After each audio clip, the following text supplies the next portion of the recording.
Assalamualaikum warahmatullahi wabarakatuh. Selamat pagi Bapak dan Ibu. Selamat datang di acara laporan orientasi pengenalan nilai dan etika pada instansi pemerintahan bagi P3K di lingkungan pemerintah Kota Surakarta. Yang terhormat Ibu Sri Wulandari SPD MPD selaku Kepala Sekolah SMP Negeri 26 Kota Surakarta dan Mentor Orientasi Pengenalan Nilai dan Etika pada instansi pemerintah bagi P3K di lingkungan pemerintah Kota Surakarta. Yang kami banggakan peserta orientasi pengenalan nilai dan etika pada instansi pemerintah bagi P3K di lingkungan pemerintah Kota Surakarta.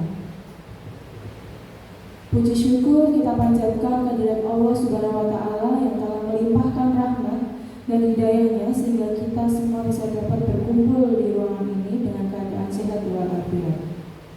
Saya, Anggul Zuleka Oktaristi, selaku MC akan membacakan susunan acara di pagi hari ini.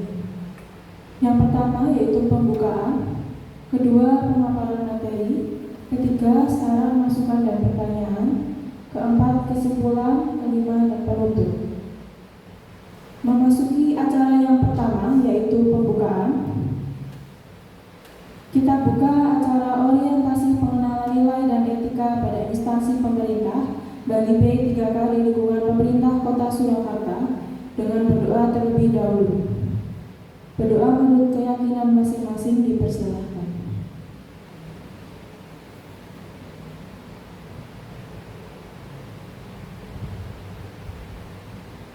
Selesai. Acara yang kedua yaitu pemaparan materi dari Ibu Susi Pratiwi. Kepada Ibu Susi Pratiwi, saya persilakan. Baik, terima kasih Bu Anggul.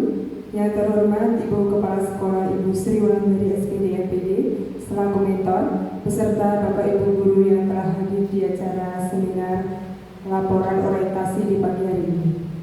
Assalamualaikum warahmatullahi wabarakatuh.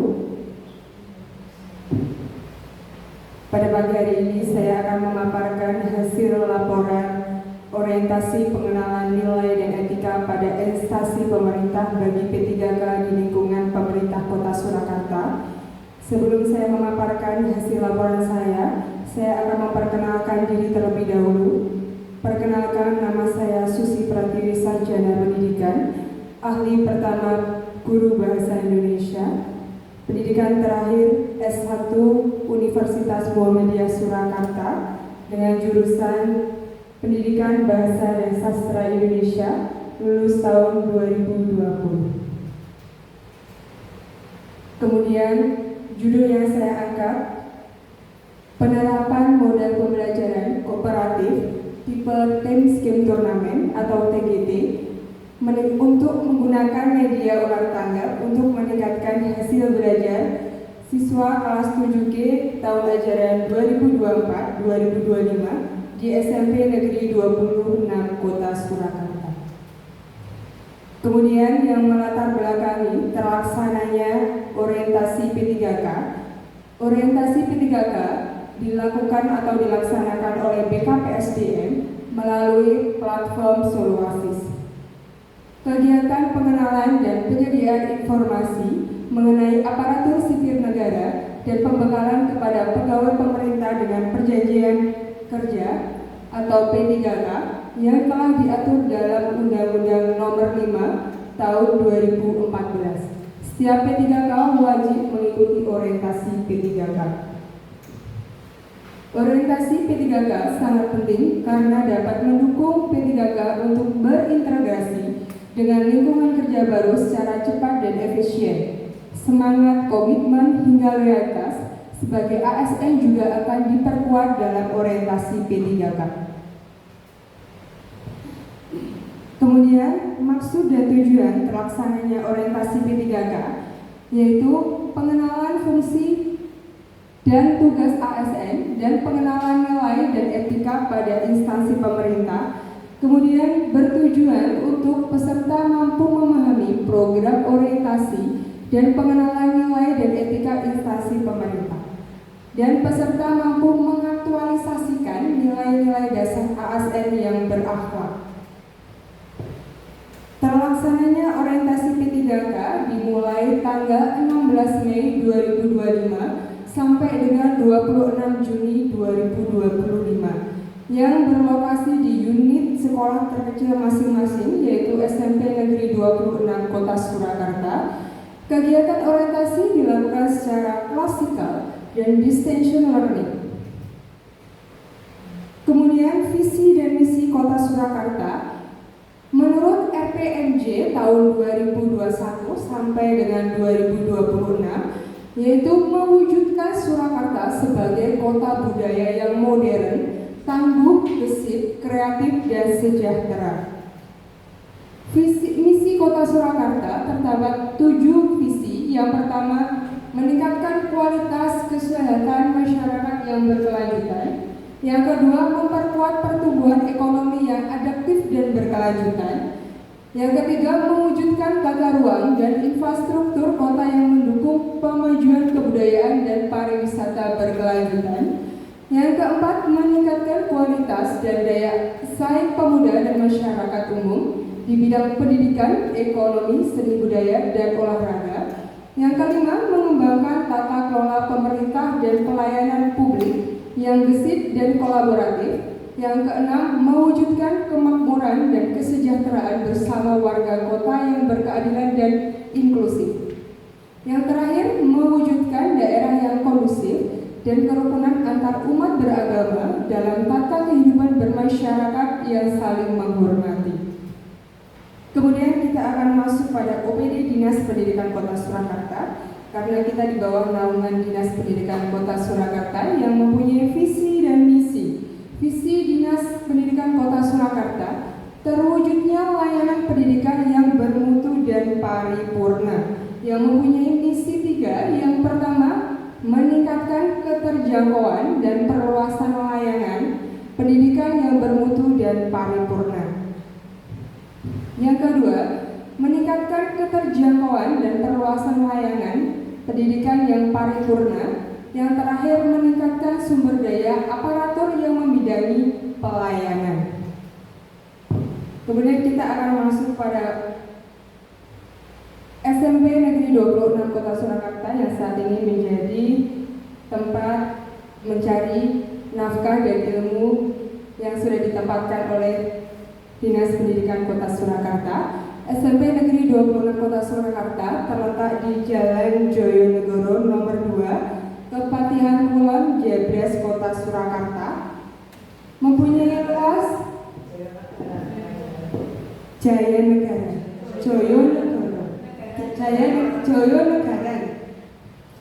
Saya ulangi, SMP Negeri 26 Kota Surakarta berlokasi di Jalan Joyonegara nomor 2, Kepatihan Kulon, Jebres, Kota Surakarta, dan memiliki luas 6.846 meter persegi. SMP Negeri 26 Surakarta sudah menerapkan kurikulum merdeka dan mempunyai jumlah siswa sebanyak 611 siswa di tahun 2024-2025. Kemudian visi dan misi SMP Negeri 26 Kota Surakarta yang mempunyai visi terwujudnya siswa yang unggul dalam prestasi, religius, berkarakter, berwawasan global, dan berbudaya lingkungan sesuai dengan profil pelajar Pancasila. Misi SMP Negeri 26 Kota Surakarta yang pertama, melaksanakan pembelajaran, bimbingan serta aktif dan efisien. Yang kedua, mendorong dan membantu siswa untuk mengenal dan memaksimalkan potensi diri secara mandiri. Yang ketiga, meningkatkan prestasi akademik dan non-akademik melalui pembelajaran yang berkualitas. Yang keempat, mewujudkan pendidikan yang mengedepankan pembentukan profil pelajar Pancasila. Kemudian kita akan memasuki bab inti, yaitu rencana kerja dan hasil kerja.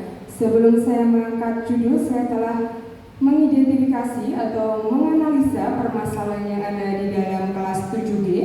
Yang pertama ada rendahnya minat baca siswa dalam pembelajaran Bahasa Indonesia di SMP Negeri 26 Kota Surakarta.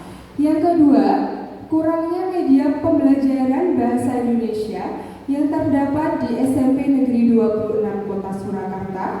Yang ketiga, siswa cenderung pasif, kurang bersemangat, diam dalam mengikuti pembelajaran Bahasa Indonesia. Yang terakhir, rendahnya hasil belajar siswa dalam pembelajaran Bahasa Indonesia. Dari keempat permasalahan ini, saya mengerucutkan menjadi satu isu yang saya angkat, yaitu kurangnya media pembelajaran Bahasa Indonesia yang menarik bagi siswa di SMP Negeri 26 Kota Surakarta. Kemudian gagasan yang saya ambil dari permasalahan yang setelah saya analisa, yaitu penerapan model pembelajaran kooperatif tipe Teams Game Turnamen menggunakan media ular tangga untuk meningkatkan hasil belajar Bahasa Indonesia kelas 7G di SMP Negeri 26 Kota Surakarta.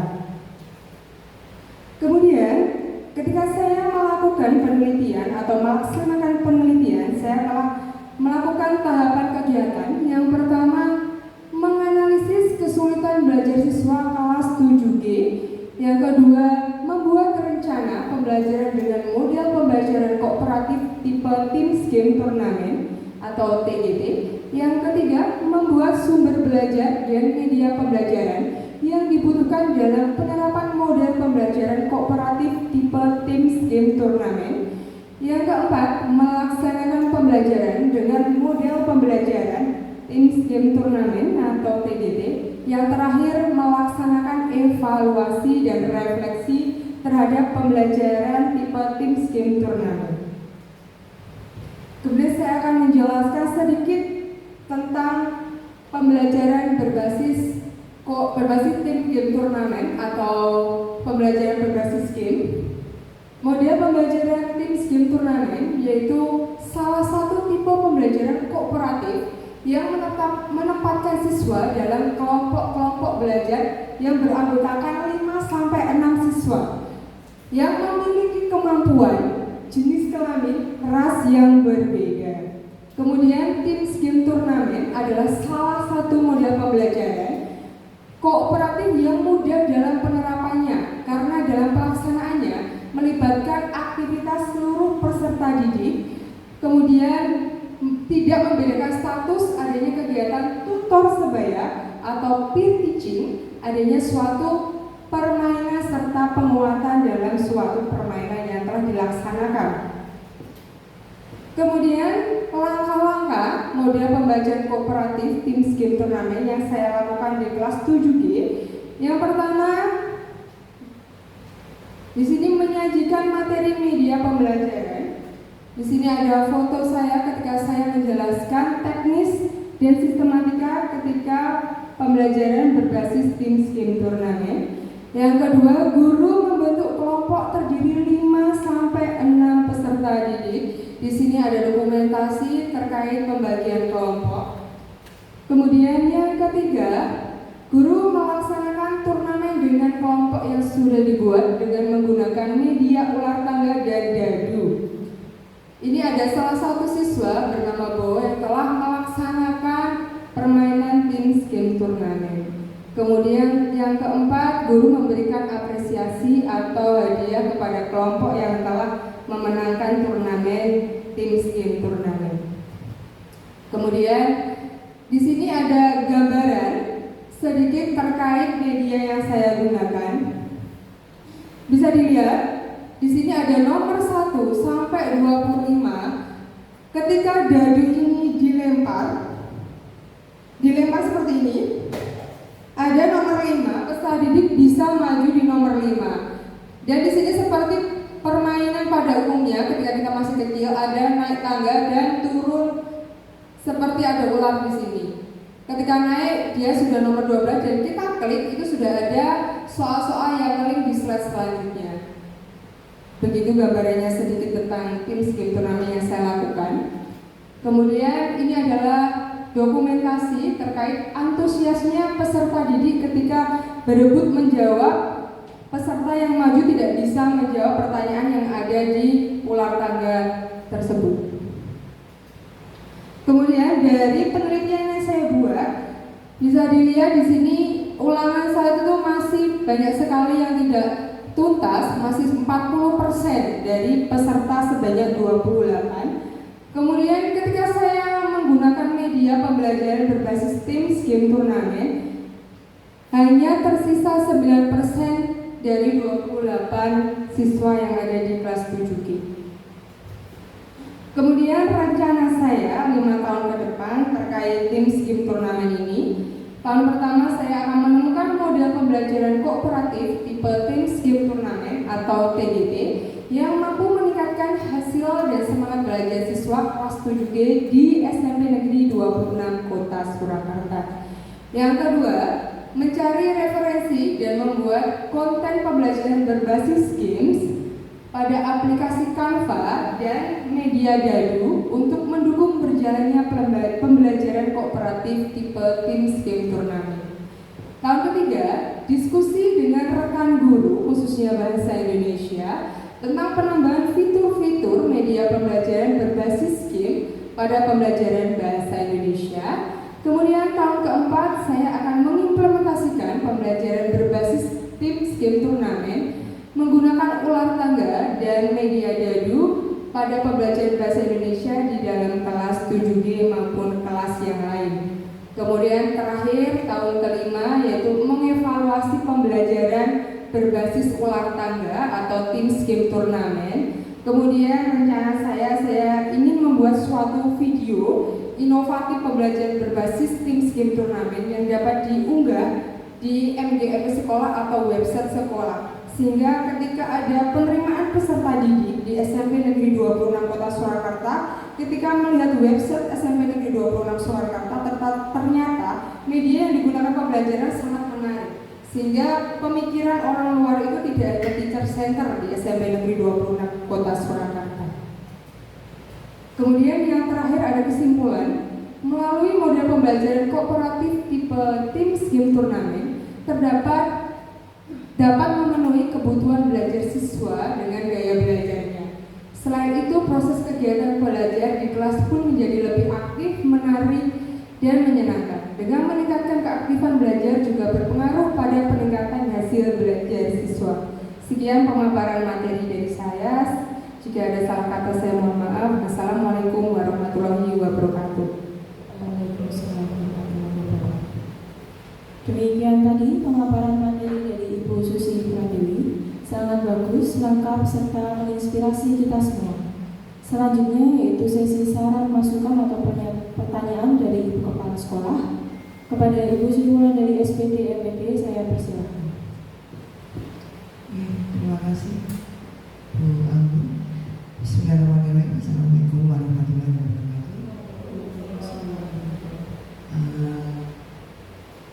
Ibu Susi Pratiwi SPD, ya, seperti yang lain yang kesempatan kemarin, ya, saya mengucapkan selamat telah berhasil menyelesaikan masa orientasi dan puncaknya dengan mengadakan seminar hasil laporan. Dari isu yang penjenengan ambil dan paparan yang sudah penjenengan lakukan ini tadi, intinya bahwa dengan penggunaan ini model pembelajaran Teams turnamen ini berhasil menarik antusias siswa 7G terutama, dan saya sudah pernah supervisi, ya, khususnya juga di kelas itu, di kelasnya Afgan, kelasnya Kenso, ya, itu memang kelas agak-agak gimana gitu, ya, memang harus pintar-pintar guru yang mengajar di kelas itu untuk mencari cara bagaimana agar anak-anak tertarik, kemudian bisa mengikuti pembelajaran penjenengan dengan baik, di endingnya nanti juga meningkatnya hasil belajar khususnya mata pelajaran bahasa Indonesia. Di saat kemarin Bu Susi mentoring ya dengan saya, sudah banyak diceritakan bahwa model ini telah berhasil menarik perhatian kelas 7G dan mereka justru ingin mengulang model seperti ini di pembelajaran Bu Susi ya. Tapi karena ini juga keterbatasan, mungkin tidak semua ya Mbak, tidak semua. Jika kelas 8 masih bertemu dengan saya Bu. Enggak, bisakah semua materi di pembelajaran bahasa Indonesia bisa diterapkan model ini? Kalau dilakukan sebenarnya semua bisa. Kalau diterapkan kita kembali lagi melihat kondisi dan karakteristik kelas. Kemarin sudah pernah dicoba sama Bu Anggun di kelas IPS. Kemudian saya wawancara Bu Anggun, memang kita melihat dulu karakteristik siswanya Bu. Kalau memang di kelas 9A mungkin bisa, di 8A mungkin kurang masuk, seperti itu. Kesimpulan penjenengan ketika menerapkan model ini di kelas 7G, kemudian mencoba di kelas yang Bu Susi ajar ya, di kelas yang lain, adakah perbedaan selain karakteristik kelas nih?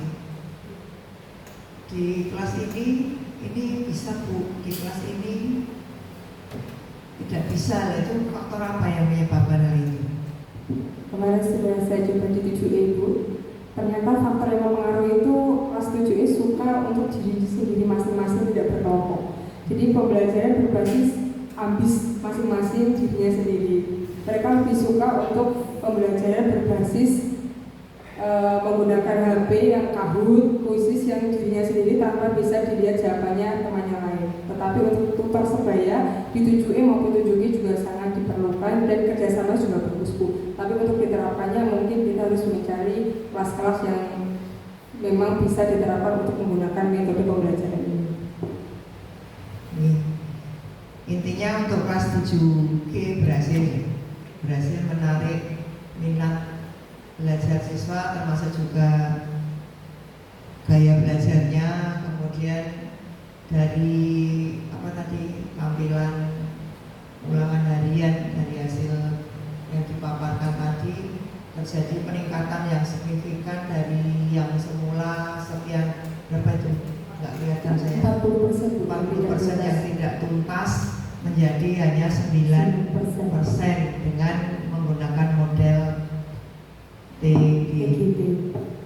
Ya,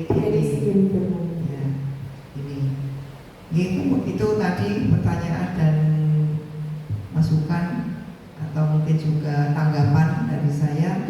Kemudian ini saya lihat rencana di tahun kelima ya Pak, seperti tadi jenengan ingin menciptakan sebuah video inovatif model pembelajaran ini dibuat video, kemudian nanti masukkan ke web SMP Negeri 26 Surakarta sehingga orang luar sana bisa melihat bahwa guru-guru di SMP 26 itu menggunakan metode-metode yang bagus, maksudnya tidak hanya pembelajaran yang berbasis atau teaching center ya, hanya guru yang yang aktif, sehingga bisa jadi ini juga akan menarik perhatian orang di luar sana untuk menyekolahkan atau sekolah di SMP kita. Selamat, terima kasih. Mungkin dari saya itu cukup. Saya kembalikan ke Bu Anggun. Terima kasih atas saran masukan dari Ibu Siwa dari SPD MPD. Semoga bermanfaat. Kesimpulan dari paparan yang telah disampaikan oleh Ibu Susi Pratiwi, melalui model pembelajaran kooperatif Team Games Turnamen atau TGT dapat memenuhi kebutuhan belajar siswa serta dengan gaya belajarnya. Selain itu, proses kegiatan pembelajaran di kelas pun menjadi lebih aktif, menarik, dan menyenangkan. Dengan meningkatkan keaktifan belajar juga berpengaruh pada peningkatan hasil belajar peserta didik. Bapak Ibu, kita sudah memasuki acara yang terakhir yaitu penutup. Mari kita tutup acara di pagi hari ini dengan membaca doa bersama-sama. Saya selaku MC, mohon maaf jika ada salah-salah kata. Wassalamualaikum warahmatullahi wabarakatuh.